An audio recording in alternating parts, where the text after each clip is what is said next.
Hi RCN families, I'm Miss Sarah and I teach in the cricket classroom, and I thought I'd make a video of how to use your learning bags and simple tips and tricks and things that I might do, or different things you can work on with your children when you go through the learning bags. So I will do it activity by activity and make separate videos so they're nice and short, and you can pick which ones you find helpful for you and your child.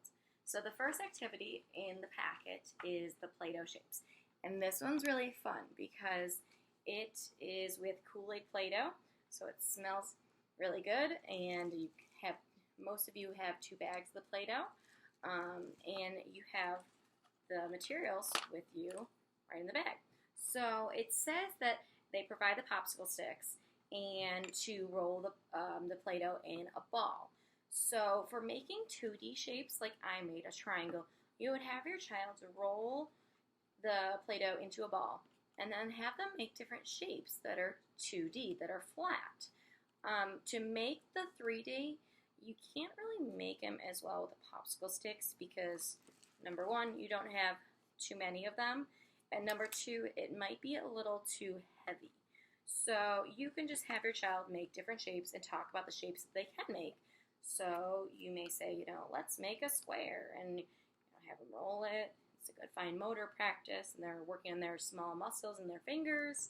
And you might have to have them take apart their previous made shape to move on to this next one. But if you have more popsicle sticks at home, I would suggest getting them out because it'll make it a little easier. And the dollar store also sells bigger packages, so you might want to just look to see if you can find a package of more craft sticks. To do the 3D shapes, you would do the same kind of thing with your child, and have them roll it into balls, the Play-Doh, and then see what 3D shapes they can make. So I've done this before with mini marshmallows, but this is great with the Play-Doh because it sticks to the table. It's easy to take apart. It's not too sticky. You can wash your hands after, and you still get the same kind of feel of the activity. So you might have to play around with it and have your child work with the Play-Doh to kind of form to the toothpick. But you probably almost do it better with like a base and have them set it on the table instead of trying to do it in the air, because I think they're just going to fall apart a little more.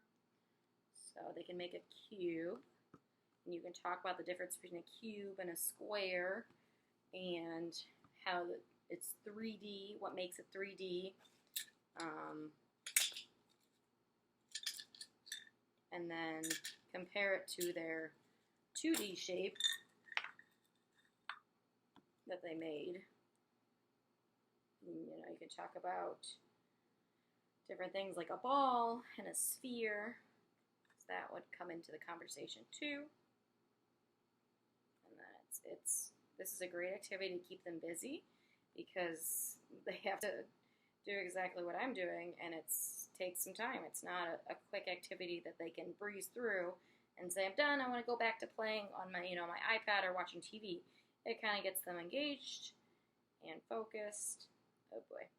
See, you're going to have to play around with it because they might have to use more or bigger balls of the Play-Doh because it will fall. Like I'm having a little trouble right now. Or you know what? You might have to do 2 to make it a little sturdier.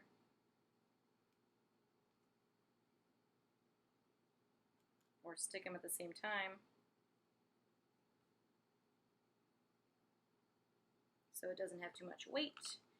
But play around with it. Have your kid talk about making different shapes. And oh, what do you notice? And like, oh look, it doesn't, this side looks like it's drooping. Maybe we should add some more Play-Doh. And that's working on problem solving skills and math skills all at once. So you kind of get the idea. And you can play around with it, have them take it apart, do triangles, do rectangles, do rhombus, do pentagons, and they will have so much fun creating shapes and talking about the shapes. And the conversation is endless when you have Play-Doh and popsicle sticks, and it's kind of an open-ended activity. So hope you enjoy. Bye, friends and family.